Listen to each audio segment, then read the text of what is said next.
মুখ্যমন্ত্রী নয়, পুলিশ মন্ত্রী হিসেবে লালবাজারের শুভেন্দু অধিকারী এবং মুখ্যমন্ত্রী হওয়ার পর প্রথমবার লালবাজারে তিনি গেলেন। পুলিশ কর্মীদের ভিড় মুখে জয় শ্রীরাম স্লোগান দেখা গেল। এই বিষয়ে বিস্তারিত কথা বলবো। ফোনে রয়েছেন প্রতিনিধি রিয়া মাঝি। রিয়া, মুখ্যমন্ত্রী নয়, পুলিশ মন্ত্রী হিসেবে তিনি লালবাজারে গেছেন শুভেন্দু অধিকারী এবং তাকে ঘিরে অবশ্যই একটা উচ্ছ্বাস উন্মাদনা দেখা গেল। রিয়া, কি জানা যাচ্ছে বিষয় আরো?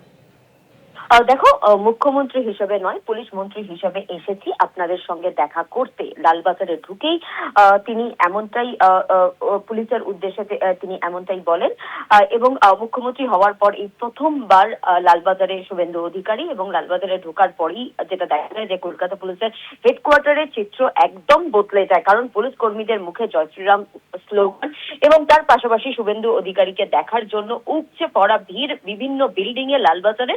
এবং দীর্ঘদিন ধরে ডিএ সহ যে একাধিক সরকারি যে জিনিস, অর্থাৎ 7th পে কমিশন থেকে আরম্ভ করে দিয়ে সেই সমস্ত যে লাগু হয়নি এবং গত যে সরকার ছিল, এর আগে যে সরকার তৃণমূল কংগ্রেসের আমলে, সেটা নিয়েই কিন্তু পুলিশ কর্মীদের মধ্যে যে ক্ষোভ ছিল, সেই ক্ষোভ বহিঃপ্রকাশও আজকে দেখা যায় এবং জয় শ্রীরাম স্লোগান দিতে থাকে শুভেন্দু অধিকারী মুখ্যমন্ত্রীকে দেখার পরেই।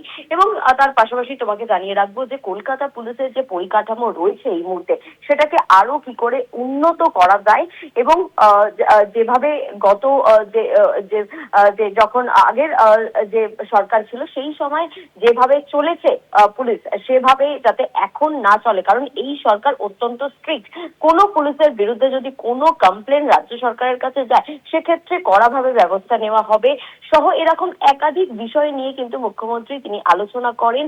এবং পরিকাঠামো যাতে আরো কিভাবে স্ট্রং করা যায়, কলকাতা পুলিশকে আরো কিভাবে স্ট্রং করা যায়, যেমন সিসিটিভি থেকে আরম্ভ করে ল অ্যান্ড অর্ডারের কোনো সমস্যা যাতে না থাকে এবং যদি ল অ্যান্ড অর্ডার হয় সেটা যাতে তৎক্ষণাৎ ঠিক করা যায়, এই সমস্ত বিষয় নিয়েই কিন্তু মূলত আলোচনা হয়। প্রায় 20 থেকে 25 মিনিট শুভেন্দু অধিকারী মুখ্যমন্ত্রী তিনি ছিলেন লালবাজারে। এবং তারপরেই আজকে যেহেতু পুলিশ কমিশনার তিনি ছিলেন না, তিনি ব্যক্তিগত কারণে ছুটিতে ছিলেন, সেই কারণে যেখানে অ্যাডিশনাল সিটি 1 থেকে আরম্ভ করে যে সিনিয়র অফিসিয়ালসরা লালবাজারে, তাদের সঙ্গে কথা বলেন মুখ্যমন্ত্রী শুভেন্দু অধিকারী এবং এই বিভিন্ন বিষয় নিয়ে, যেখানে মডার্নাইজেশন থেকে আরম্ভ করে পুলিশের যে একাধিক জিনিস রয়েছে সেই সমস্ত বিষয় নিয়ে, পরিকাঠামো নিয়ে কথা বলা। এবং গতকালকে যে খবর আমরা করেছিলাম যেখানে 10,000-এরও বেশি শূন্য পদ রয়েছে, সেই শূন্য পদের নিয়োগ সংক্রান্ত বিষয় নিয়েও কথা বলা হয়। যে এতদিন যে নিয়োগ হয়নি, যেগুলো থমকে ছিল কাজগুলো, সেগুলো যে নিয়োগ সংক্রান্ত বিষয় নিয়ে আগামী 6 তারিখে একটি গুরুত্বপূর্ণ বৈঠক রয়েছে মুখ্যমন্ত্রী,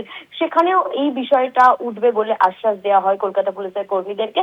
এবং খুব দ্রুত কলকাতা পুলিশের এই যে কাঠামো যেটা রয়েছে সেটা আরো উন্নত করা হবে বলে এমনটাই আশ্বাস দেওয়া হয় এবং বিভিন্ন বিষয় নিয়ে আলোচনা করেন মুখ্যমন্ত্রী শুভেন্দু অধিকারী। ধন্যবাদ রিয়া, কথা বললাম প্রতিনিধি রিয়া মাঝির সঙ্গে।